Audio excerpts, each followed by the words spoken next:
G'day everyone, Luke here from Hitch Up Adventures, and today we're talking about pressure gauges or tyre deflators. Which one do you need? Should you have both? Well, stick about, I'll tell you everything you need to know about these two crucial tools that you should have in your four-wheel drive kit. So when you're starting out, it's really hard to know what you need to spend your money on. If you're going to be hitting the bush, going up muddy trails or hitting the sand, you need to be able to monitor your tyre pressure. Now you go out and spend a heap of money on your tyres, so you need to make sure that they're going to work when you need them. And the pressure of that tyre is the crucial thing that you have to monitor. So when you're on road, every tyre is going to have a set pressure so it gives the best traction and stability on tar. When you go off-road, you start to reduce that pressure depending on how much traction you're going to need.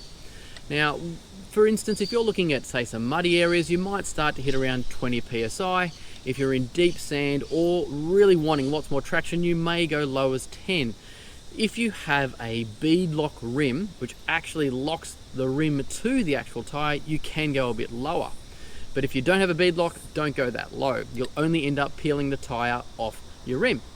So you really need to be able to maintain this and measure them.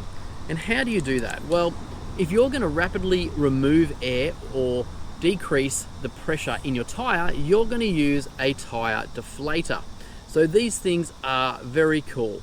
Now you can pick them up for anywhere between 20 and 50 bucks, but they work very different to your tyre pressure gauge, and that is an essential tool as well. We'll come back to this one. So how does a tyre deflator work? So there is a gauge here that measures the pressure as it's expelling the air out of your tyre.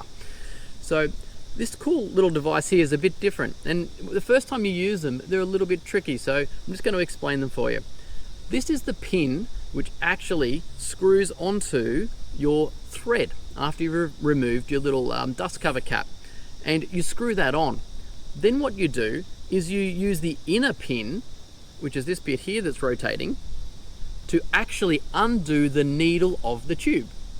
And once you've undone the needle of the tube, you basically slide this this part back, or the hose, and it will rapidly remove the air out of the tyre. It's super fast. It makes a huge loud hiss. So if you're not quite getting that loud hiss, you haven't undone the needle far enough. So you just need to undo it a little bit more. And essentially, as you slide it forward and back, it's going to either let air out or give you a pressure reading of where you're at on your tyre. So that allows you to monitor as you're decreasing, let's say from 40, maybe down to 30 and down to 20, you can do that relatively quickly. So make sure you just take a couple of moments to flick that forward and backwards and keep an eye on the pressure. And when you're at the lower pressure that you're after, you then need to tighten your valve back up and then remove it from the actual tyre as well. So you're probably thinking, why don't I just buy a tyre deflator? It has a gauge, it's going to tell me the pressure. Well, what you're going to need is actually a tyre pressure gauge, and a good one at that. You're spending thousands of dollars on tyres, and I know from my tyres I've got on here, they're nearly $500 a corner, so that's a huge investment. If you're buying 4 or 5, we're well over the $2.5 grand mark. Now, if you don't have that right tyre pressure when you're on the tar, it's going to start to wreck the inside or the outside of your tyre.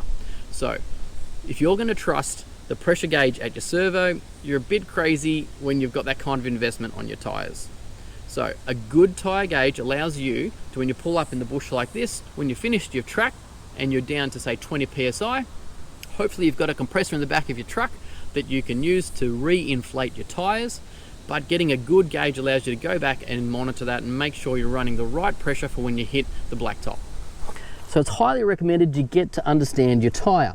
So these are the 33s, and I'm running 18-inch rims. They're a 12.5 inch wide tyre. So they're all US measurements, but they are a typical 33-inch. So make sure you read what your tyre says. Now it says on cold PSI pressure, maximum of 65 if I'm going to be running on a hard surface. Now there's already a bit of a bulge here, so I'm already running a little bit of a lower pressure. Now let's check and see what this is at. ARB tyre pressure gauge here. There we go. So we're running about 34. Now we can press that button and essentially it'll take the pressure out. So if we added more air on with an air hose, we could keep increasing that pressure. Show you how to use the Tyre Deflator. You simply attach it to your valve, righty-tighty.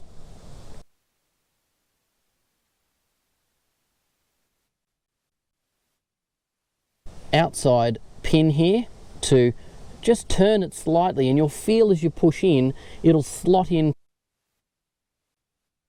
And then we're going to undo it, so you can kind of do it like that, hold the end of it, and lefty-loosey. Okay, that actually made a little click. I don't know if you picked that up.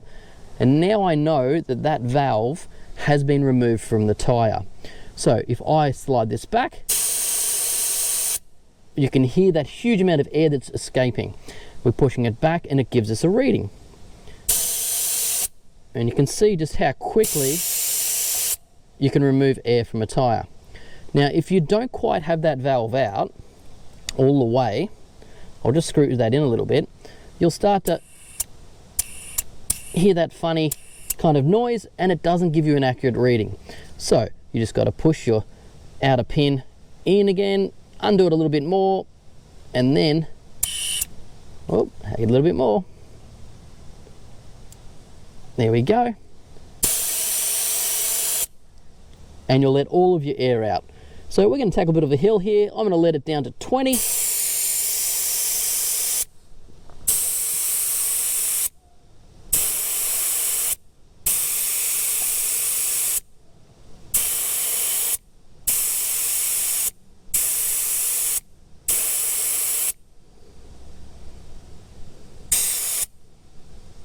Awesome.